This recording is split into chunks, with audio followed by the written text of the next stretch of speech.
Hello, I'm Robin Gibson, and this is the Harvard House Money Morsel.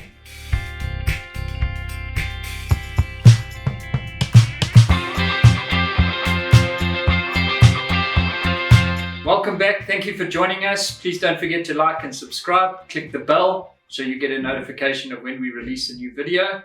I'm sitting today with Michael Porter. Welcome, Michael. Thank you for joining us.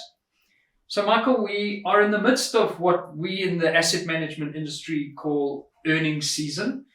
Please, can you explain to the viewers what earnings season is and what it means for you guys on a day-to-day basis? Sure, Robin. Basically companies have different year ends. So companies tend to have either a December or a June or a March. Some have February year ends. And so earnings season is really those kind of months where a lot of companies report their results. So all those companies with December or June year ends are busy having trading updates at the moment ahead of their results, which will be released in the next week or two or three, going into the end of February, early March. So early earnings season is just really that build up into when companies are reporting their results. So, Michael, it's quite an important time for us as asset managers because we get to see actually what's happening on the ground in terms of some of the companies that we like.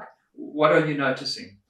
Yeah, Robin. So companies are obliged to publish a trading update if their results are going to differ by more than 20%. But most companies publish trading updates anyway, and especially after Christmas, companies start to publish and sort of see how things go. So listen, we are seeing. The last 4 or 5 months has really coincided with extreme load shedding. I suppose probably from the beginning of October, we've had now 4.5 months where we've had the sort of stage 4 to stage 6 load shedding on a fairly continuous basis. And there's no doubt that it's having a huge impact on the consumer side of the economy. There's some parts of the economy that are doing quite well, but there's a huge impact on the consumer side of the economy, and especially the companies that are moving goods around the country, especially in the cold chain, food, day-to-day consumer goods. They really are struggling to keep everything fresh, to keep everything cold, to keep, to get that kind of stuff moving. The diesel costs of running generators. I think when you have stage 2,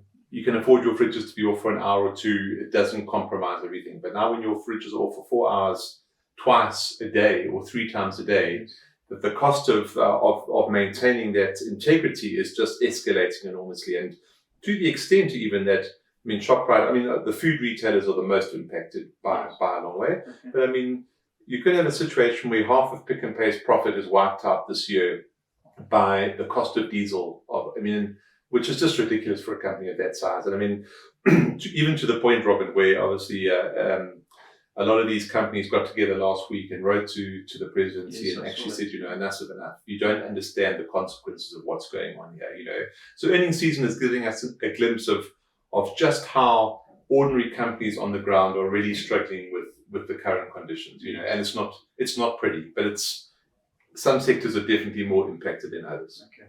So we're filming on Friday morning. It's last night where the president addressed the nation with the SONA, when he eventually did get to address them after all the shenanigans with the EFF. What was in there that maybe is relevant and speaks into the areas, and particularly maybe even the letter that those CEOs wrote to the president? What are your thoughts around that? Yeah, Robin, I think, I think we've all become so skeptical. Another SONA, and there's lots of words, and Yes. Actions speak louder than words. So let's just say that right up front. He can say whatever he likes last night. The proof will really be in the pudding. Yeah. But I think for us, there is some intention behind trying to prioritize this electricity crisis. Creating a Minister of Electricity sitting within the presidency hopefully speaks to having someone really accountable for driving through some of the reform and the pace of reform.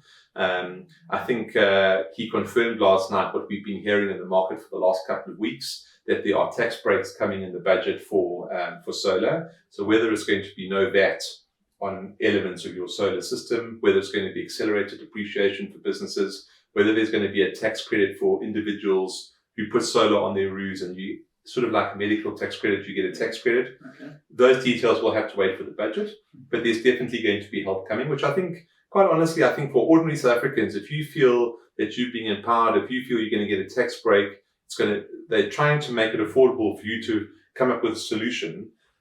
at the margin, I think that's positive for ordinary South Africans to feel that they are finally being empowered to actually A, help the situation out, and B, get some relief in terms of how they need to carry on living, So I think that could be quite positive.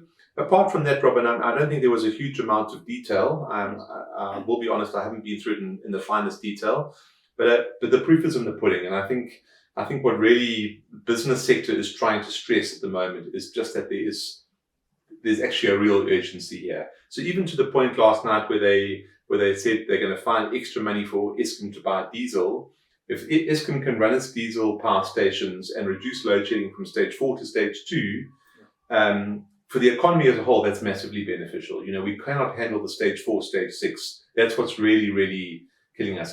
Stage 2 is not great, but it's a lot better than stage 4, stage 6. So if they even focus on just getting, just freeing up that whole channel to get Eskom producing more power and some of the other interventions that they're doing, hopefully we won't have stage 4, stage 6 for many more months. We'll get back to stage 2. That's not perfect, but we need to get off this path that we've been on for the last 4 months, as a matter of urgency. Well, I think, Michael, it's exactly as you say. Words are great. It's going to be the execution. And I think for a lot of us, ensuring that no one sees this as an opportunity to steal a whole lot more money. So thank you for joining us. We will obviously keep up to date with that. We really appreciate that you tuned in. Don't forget to like and subscribe. We'll see you next time. Thank you, Michael. Thanks. Bye-bye.